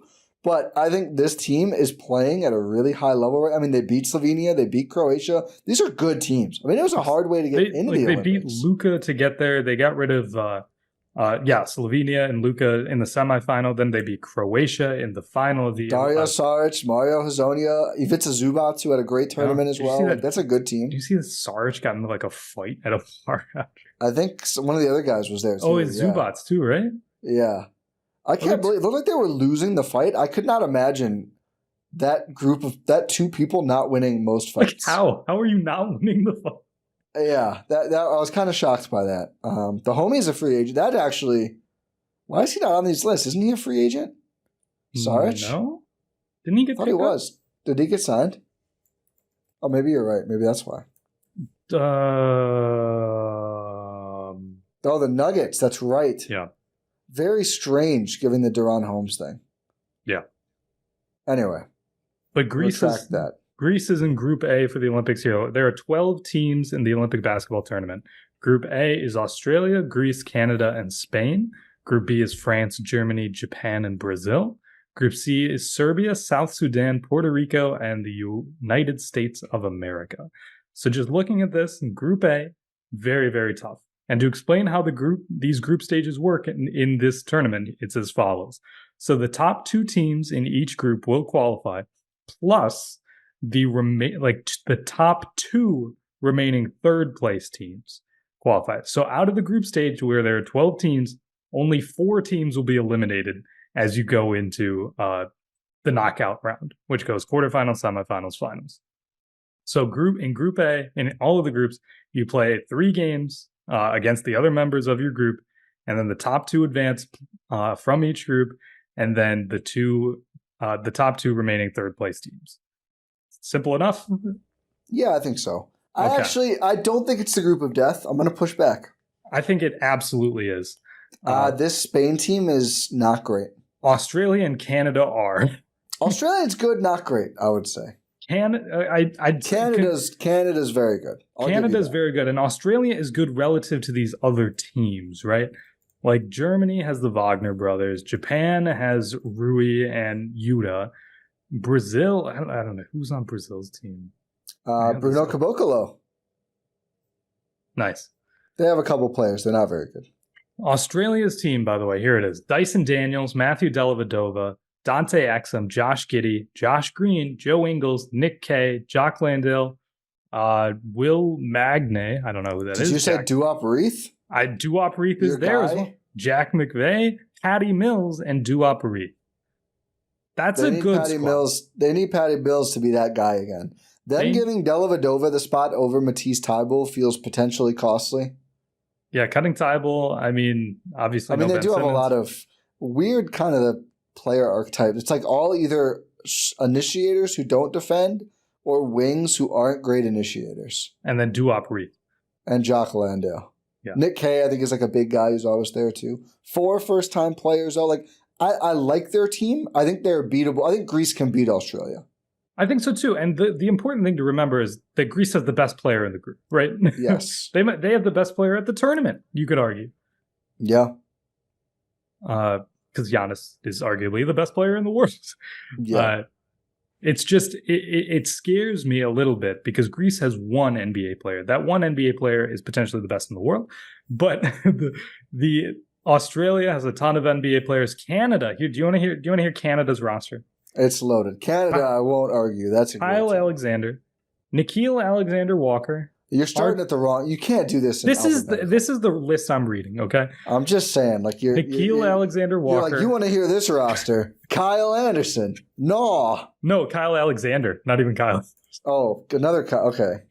Nickeil Alexander-Walker, R.J. Barrett, Trey Bell-Haynes, sure, Kem Birch, O'Shea Brissett, Dylan Brooks, Lou Dort, Melvin Ejim, sure, Shai Gilgeous-Alexander. Oh, there we go. Okay, now we got Fonda Kabengele, Trey Lyles, Jamal Murray, Andrew Nembhard, Kelly Olynyk, Dwight Powell, Phil Scrubb, and Thomas Scrubb. That's a very good. That's an insane team. The expectations are they can medal. So I think realistically, Greece has to got to beat Spain, which is never easy, but this is probably the weakest Spanish team we've seen in quite a while. Probably have to then also, I think you probably have to beat Australia and Spain and just see what happens against Canada. That's going to be the hard one, but I think that could help you get through. But you're going to have to beat a team like Canada if you're going to medal. Like, I think the top three teams here are USA, France, and Canada. And then I'll give some props. I think Serbia is very good, obviously. I think Germany is pretty dang good. And then I would put Greece in that next category. I think they're better than the Japans, the Brazils, the South Sudans, the Puerto Rico is here. I think their group probably has the least good teams, though. So I will, at least bad teams, excuse me. So I will give you that. There's no real easy game in Group A. No, and like to go through the Spain team, obviously not as great as they have been in the past. Lost a lot of their icons. They really did. Rudy Fernandez coming back though. Rudy and Lul are still there. Sergio Lul, which are they got Santi Aldama. Okay. Lorenzo Brown, Sergio Lul, Javier Lopez Zestri. I'm so sorry. I am so sorry. I butchered these names and I apologize. Billy Hernan Gomez, Rudy Fernandez, Usman Garuba, Alberto Diaz, Dario Brazula, Jaime Pradilla, Juan Nunez, and Juancho Hernan Gomez. Solid. I think Greece can beat them. Yeah, I mean, no Ricky, no Gasol brothers, of course, anymore. Like, they're down some very significant players. So, yeah, I think Greece should, if they can finish second in their group, I think they would have a pretty good shot to move on. Like, they would be guaranteed to move on. Oh, yeah, you're right. Oh, yeah, so if you beat Australia and Spain, you're always moving on. Yes. Probably, not always. If you beat Australia and Spain and lose to Canada, you're like 99%. I think one way or the other you would. I mean, there's a chance that Canada loses to one of the other two and they beat the other one, but yeah, I think that's the realistic way through. But again, like, you're gonna have to beat a team like Canada at some point if you're gonna medal. Absolutely. I hope we get a Germany rematch in the knockout round. Oh boy. Giannis going up against Mo Wagner? Oh, maybe I don't hope for that. Giannis versus France would be very entertaining, but the bigs there, I think, could really make it really hard. They would need to shoot so well in that game. The Gobert, Wemby front court with no three in the key is absurd. And you're forgetting about Real Madrid legend Gershon Yabusele. I was not forgetting him, but we can say his name as well. I'm telling you, man, he is a menace. I've seen it. He's a menace in FIBA. Oh, I know. They've also got Bilal. So is Wembanyama and Gobert. Yes. They've got Bilal Coulibaly, Nando De Colo, Evan Fournier, Frank Ntilikina, Batum. It's a very good team. They need Wemby to do a lot offensively. They really do. Unless Matthias Lesorts and Matthew Strazel can get them going. Maybe. There's always a couple guys I kind of forget about, and then you watch the game and you're like, oh yeah, this guy, he's played with all these guys for years. He's very good, but just not an NBA player. And France has been historically a very good team. Like, oh yeah, France and Spain have been powerhouses. Evan Fournier for his national team is a menace. Nick Batum for his national team is a menace. They've got their defense is going to be ridiculously good. I mean, if you can roll out Wemby, Gobert, Koulibaly, Ntilikina, what are you supposed to do against that lineup? That's what I mean. Like Greece, if they match up against France, they're going to have to. The Papa Nicolau of the guys like that are going to have to knock down threes because it's going to be so hard for Giannis against that team. Yeah, it's especially like you said, with a no 3 and the 3-second violations, it's going to be tough. But what are the chances anyone but USA gets gold? With the USA roster, I mean, if you don't know, here it is already: LeBron, Steph, KD, Embiid, Booker, Tatum, AD, Halliburton, Anthony Edwards, Drew, Bam, and Kawhi. If they don't win gold, is this the biggest disappointment ever? One of them. I mean, I know it's not as guaranteed as it used to be, and it obviously they've gone without winning World Cups before. Yeah. But they don't bring these rosters. They don't bring this kind of roster to the World Cup. They do not, and they usually don't bring this kind of roster to the Olympics anymore. But they are this year because it's the last run for guys like LeBron, Steph, KD. KD's got the scary calf thing going. Yeah, unfortunately, dealing with a calf strain. Kawhi, I feel Kawhi. Rest up, man. What are you doing? Like, there was a video of him walking in with a suitcase, and it looked like he was using a suitcase as a crutch. Like, bro, rest. No. You're okay. Like, I know you love this game so much. You're a psycho about basketball. That's how you've reached this level. But, my goodness, take care of yourself. Do you know how much you're going to need to do for the Clippers next year? I don't know if he plans on doing it. Maybe that's why. Maybe he's like, this is going to be my fun basketball of the year. And you know what? I respect it. I have to go call out of work for 82 games after this. If he wants to suit up for his national team and win gold, I salute to you, Kawhi. The biggest thing with the U.S. team, and I think LeBron fixes this, is like making sure the ball moves and you're not just like doing kind of bored ISOs. You're not Jason Tatuming every possession. It's LeBron, it's Drew, it's those two. Halliburton, very good passer. I don't know how much Halliburton. I don't know if he's going to play either. Steph, it's a good passer. I do think the Embiid flopping in scrimmages, like, it's so funny. That's not going to work in the Olympics, my guy. It might. It won't. International basketball, they do not give you flops. I mean, I'm really excited to see Thon go up against Embiid.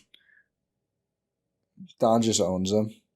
That would be the biggest vindication in my entire life. That night, Milwaukee Bucks signed Thon Maker. And I would love it. You would ascend. I almost said LeBron to the Bucks. It would be akin to LeBron to the Bucks if Thon Maker signs. Okay. Let's rein it in. But no, I mean, I think to answer your question, what are the chances the U.S. doesn't win gold? I'd say, I don't know, 7%. I wonder if it's even smaller than that. I mean, 7% is this thing. The thing is, this roster is so loaded, right? However, as we've seen with these teams, they don't play together that often, right? Like these teams, these guys only play together in all-star games. Like, this is an all-star roster. Only one player on this roster has not made a conference finals. Guess who that is? But like, these guys don't have the continuity. They don't play with each other day in and day out. And they're not used to just like playing with these guys competing at the highest level. I mean, this is Steph's first Olympics. It's crazy to think about that, but he's a gold medalist at World Cups, but he's never played on an Olympic team. There's a lot of first-time Olympians for the U.S. Who is it? Embiid, Booker, I think. Maybe not Booker. Halliburton, Edwards. It might even be Kawhi's first Olympics. It wouldn't surprise me. But a lot of these guys haven't played to each other a lot. They're not used to being a coherent unit. I could see them like just having a really bad game against like a team that's really used to playing with each other, like France, right? Yeah, although France now, like, they're adding in the Wemby thing, so that's a little different too.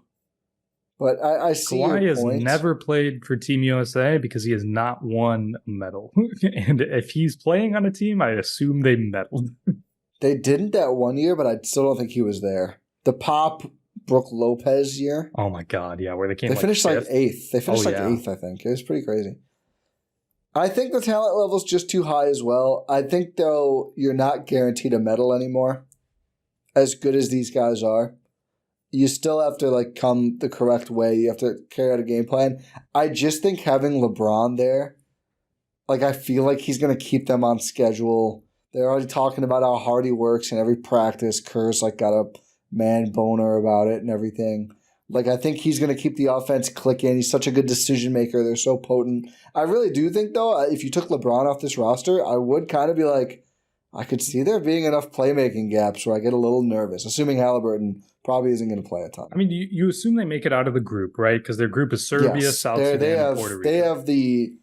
Well, I guess maybe I'm going back to agree with you on this because they and Group B both have a couple teams that are clearly below in a way I don't think Group A has any. Group A does not. I mean, with Group B, you've got Japan, Brazil. Yeah. With Group C, you've got South Sudan, Puerto Rico. With Group A, I mean, the team with the least experience in this is Greece, who has the best player. Canada's the team with the least experience. At least, yeah. I mean, but they obviously have a loaded group. Yeah, they have multiple All-Stars. Yeah. 2? Yeah, I realized that as soon as I said it. I was like, it's just 2, isn't it? Actually, I think it's 1. No, Jamal Murray's never made it. Oh my God, you're right. Never mind. A team with an all-star, but also an MVP candidate. Yes, but also a lot of elite NBA players. But not Andrew Wiggins. It actually kind of affects them quite a bit. I think so, but I think you make up for it with Lou Dort, with Andrew Nembhard, Brooks, O'Shea Brissett, RJ Barrett. Yeah. It's interesting. Phil Scrubb. Kelly Olynyk is very important. Kelly Olynyk's there, right? That's their and Dwight Powell, Kem Birch. Those are your bigs. Yeah. And some of these guys, I have no idea who they are. Trey Lyles is there as a stretch four. It's their most talented team, and they should. I think they should get the silver medal, but I don't know if they will. It'll depend on how the bracket falls, I think. How Shea looks in this tournament is going to be a little interesting to me. Why do you say that? Player who gets to the line an awful lot. He does get to the line a lot, and it's not the same in international basketball. It's not physical. The lane's a little more cramped, which I think hinders him. Dylan Brooks really thrives in these environments. That's not even a joke. He does. The messier and grittier it is, the more a player like that will shine. And Lou Dort, too. Yeah. They have no one on that team who's going to guard Giannis, though. No, they're not that big. No. Who's guarding Giannis in this matchup? Kevin Gelly? Lyles? Or probably just Brooks, and they just try and live with it and send more help. But yeah, they're kind of small. That's the thing about the Canada team. And the thing about Greece is they use Giannis a lot more off ball than the Bucks do. Yeah. So it makes it even more difficult to put a smaller guy on him because he can just get better post positioning. Yep. Or roll and just dunk. He's great, by the way. It's been really fun to just see him look that good physically. He looks awesome. It's been tough to watch these games, but it will not be tough to watch Olympic games. And as we look through this, one's at 4 a.m., but otherwise, yes. As we look through the schedule here for the Olympics, the first Greece game will be on the 27th of July versus Team Canada. They start off with a lot of competition against Team Canada. If they win that first game, you're almost guaranteed to advance to the next round. And that would be at 2 p.m. Central Time. So that is a watchable game. Then their next game would be Tuesday against Spain. And that'll be at 4 a.m. This is July 30th. And then on Friday, they have their final game of group play August 2nd against Australia at 6:30 in the morning. It's going to be really exciting, man. It's the hard. Now I'm back on board. It's the hardest group just because there is no easy game here. they're winnable for how well this Greek squad has played. They just got to keep it up. But they did have a very strong qualifying tournament. So you're coming in with momentum. Not only did they beat Luka, they dominated that Slovenia team. And Giannis didn't even do that much. He did. It was a really good team effort. Travis Walkup is played pretty well as like the off-ball second point guard. So they basically have point guard play for 48 minutes. It's going to be really important that these guys continue to knock down shots. That's like the whole thing. If around the Kalaitis Giannis pick and roll, they need the guys like Papa Nicolau, Papa Giannis to knock down those threes. It's Papa Petru. It's the story of playing with Giannis, isn't it? It really. I mean, it's pretty much a story for every team now, but especially playing with Giannis. Yeah, because teams are going to load up, especially with no defensive 3-second violation. But Giannis, still without that, still has looked great, and you know how much this means to him. For those interested in the U.S. schedule, they start on my birthday, July 28th nice. At 10:15 a.m. Against Serbia, which is an incredible first matchup. I mean, the Serbian roster, I'll just name the players we know. How about that? There you go. Bogdan Bogdanovic, Nikola Jovic, Vasilije Micic, Filip Petrusev. What? Kankar? I don't think he doesn't look like he's on here. Is he injured? I think he might be injured. Paku. Oh. And these are the players that I know who they are. I thought they had another center. They might. I just don't know who it is. No, it's like an NBA guy. Do they? Maybe they don't have him this year. I thought they had another like scary big. No. Not that I know. I'm looking back at Eurobasket. I mean, I'm looking at their official roster. No, I'm thinking like for past events, but maybe I'm just wrong on this. Yeah, maybe they had Konchar at one point, but yeah, that's going to be a great first game for the U.S. Against Jokic. Then they play South Sudan on July 31st at 2 p.m. I love that all of the U.S. games are able to be watched in the U.S. And then Saturday... They've had Boban before. That's Boban, there we go. I think it's been a while. They've also Detroit had needs to sign before. Boban, right? They should.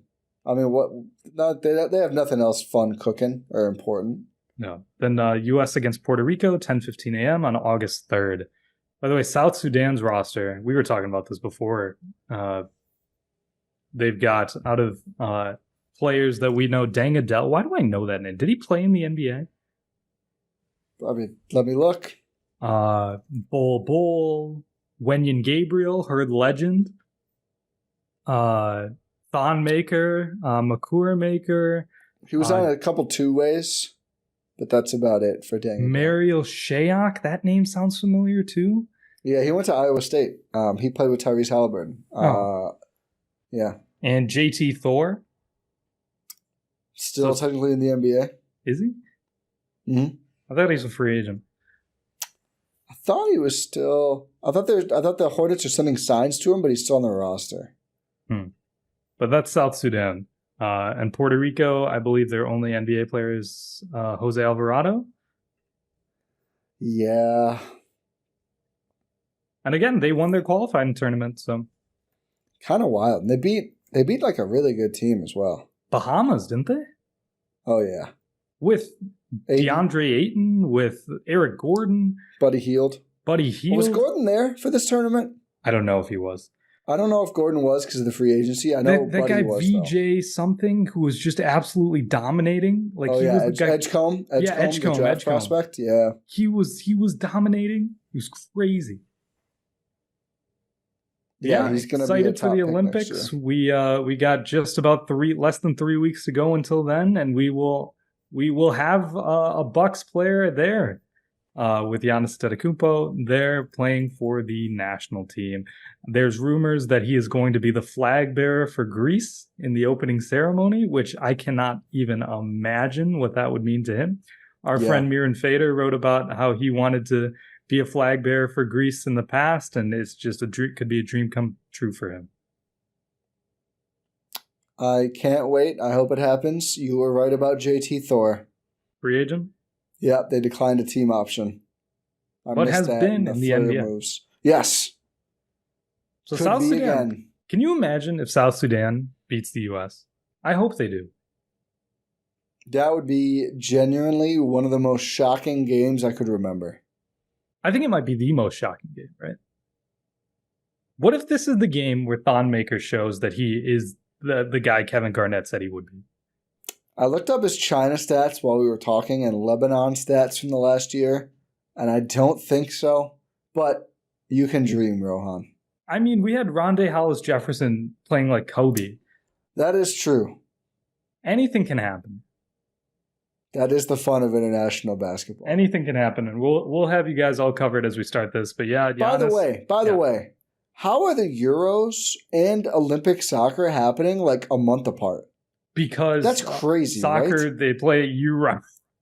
That's crazy. It is crazy, isn't it?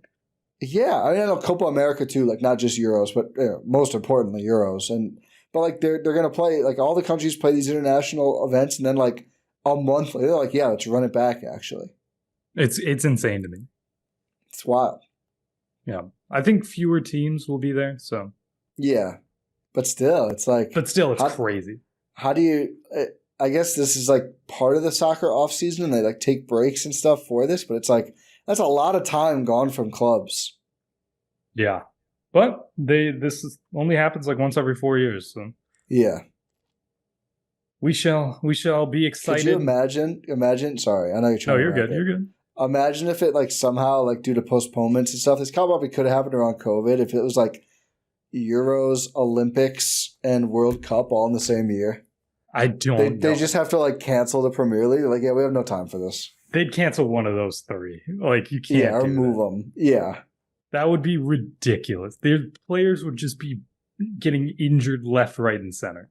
Yeah, that'd be a crazy. We already have Mbappe with a broken face. Yeah. Did France win that game? Yeah.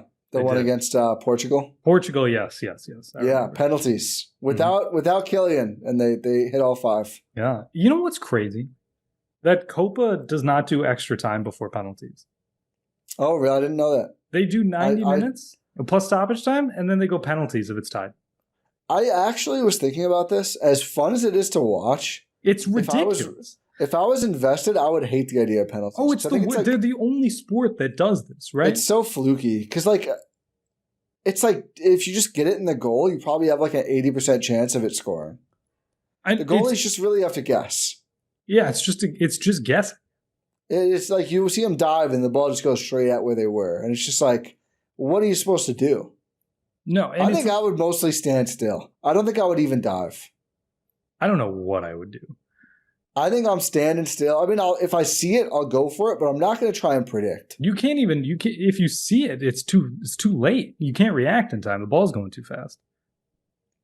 I would rather have a worse reaction than dive the wrong way, though. I feel like your odds are slightly better. I guess. Like if they happen to hit it slower, you could still be in play. Yeah, that's fair. It's crazy. I don't think I could live with myself if I like dove to the side and then the ball just dribbles. Imagine if instead of overtime, they just did like a 3-point contest. Yeah, that's pretty much what it is. Except it's like free throws. They're like it's free throws, but you can have a guy into the rim and he can jump one time, but you can pump fake him. That's pretty much it. That's an insane way to decide which nation wins. Here's some ideas. Why don't you just go? I was talking to someone about this weekend actually, and like. They had some good ideas about this. Like just after extra time, you know, you play your half hour of extra time, right? And you're still drawing. You do maybe like another 15 minutes or something if you want to play less. Then you remove a player. You're playing 10 on 10. That's what hockey does. I think they should do that instead of extra time. Or like just play golden goal. Like in that next 15 minutes or whatever. I know. I would like do like a 6-on-6 in extra time. Or say like no goalie or something. Yeah, like you're just not even allowed to be. You can't have a goalkeeper. Okay. Like you can still go and kick the ball, block the ball, do whatever you need to, but you can't have like a actual keeper who can use their hands. Someone could stand there, but he can't use his hands. Yeah, that makes sense. 10-on-10. Extra time, 10-on-10. And maybe golden goal? Yeah, I'd say and golden goal.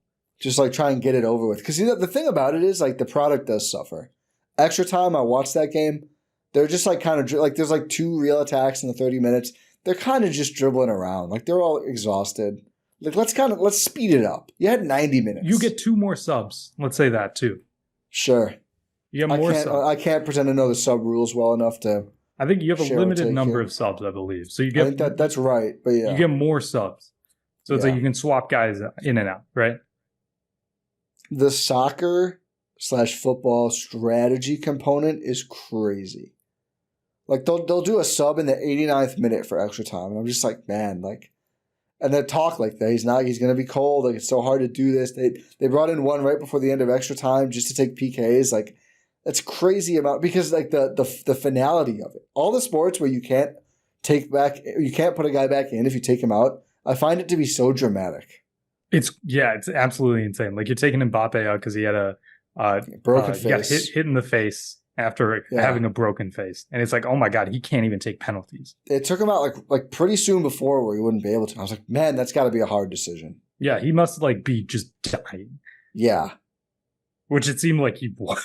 Yeah, it did, and they covered up for him pretty good. But it's ridiculous. It's I feel myself getting so stressed out, even though I have no like rooting interest in these. I feel like I wasn't that satisfying of an ending. I think a goal in the 91st minute would have been way better. Oh, 100%. Than just, and it comes down to like, this like 19-year-old kid for Portugal hits the crossbar and then they're just cooked. Yeah. And it's like soccer is a sport where you're not even scoring a ton anyway. And then you just get to penalties where it's such a stark difference. So you're just going to put it in 5 times after doing none in the previous hour. You feel like you're just taken out of it. It feels like just a new thing. Or see now, not 2 hours. We had 0 goals in 2 hours. Now we're going to put it in the net 5 times in 5 minutes. It's insane to me. It's a lot of dissonance. It's never going to change because it's like, oh, that's what it is. But it's like, even Copa not having extra time is crazy though. Yeah, they're just like, let's get right to the random. It makes no sense whatsoever. And I get it. Like TV and stuff like these countries, like Brazil is even an hour later than East Coast time. But it's like, make the game start earlier then. How about that? Yeah. I'm sure the Brazilian fans have no problem staying up to watch that. Like an extra half an hour, that's not going to kill them. No. But again, I think you got to do something to speed it up and not just have extra time forever. What's their ghost runner rules that they need to implement? I think it is the like 10-on-10 no goalie. I feel like that's going to get it done pretty quick. And I think that's more satisfying than penalties. Yeah. And then like you get a PK you get a PK, like if the guy handballs it to stop it from going in, it's like a 1 PK against the guy who can't use his hands. And if he uses his hands again, it's the same deal. So you would just be stuck in an infinite loop. He's trying to like bicycle kick it out of there. Or all you got to do is make it in. Or head it. God, that sounds dangerous. Yeah. Maybe this isn't a good rule. Just have him dolphin diving towards the goal. Is that against the Geneva Convention to just put a guy in goal and say, use your face? It feels like it should be. Yeah. That's not ideal, mate. Maybe we don't know enough about soccer to do this. I think we're the perfect people to implement these rules, though, because we're just outside observers. We're not like respecting the tradition of the game or anything. We just want a better product. To be fair, it worked for baseball. Absolutely. Sorry, Adam, but like, absolutely. Yeah. Throw it out. Yeah. Well, now that we got our 2 cents in, that was like 20 Now that minutes. we made it a 2-hour pod here. I think it should be less than 2. I think it's 148 and a half right now. There we go. But yeah, shout out to everyone who's still listening to this. Make sure you're subscribed wherever you're listening or watching. Make sure you're subscribed at gspn.info. Find all of our links and our premium subscription there. Commercial-free pods, written content, exclusive GSPN After Dark pods, all that fun stuff. All of our links are at gspn.info, but make sure you're subscribed wherever you're listening or watching. Pod random, and we'll talk to you next time. Go Thon.